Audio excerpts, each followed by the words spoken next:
Environment Canada has issued a tornado warning for the following areas: southeast and south central Scarborough, extreme southwest Pickering, until 4:50 p.m.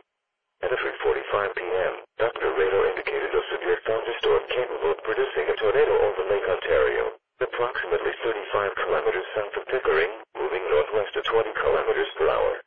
Large hail and strong winds of up to 100 kilometers an hour is expected in these areas.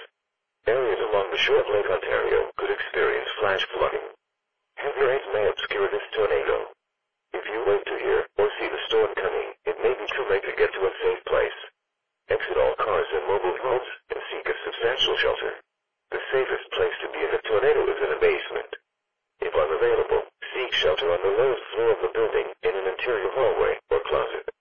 Cover yourself with blankets or pillows to protect yourself against any flying debris.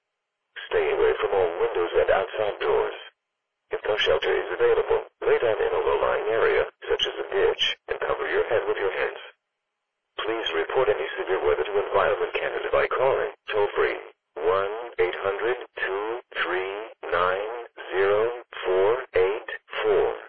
Repeating, a tornado warning has been issued for the following areas: south central and southeast Scarborough, extreme southwest Pickering, until 4:50 p.m.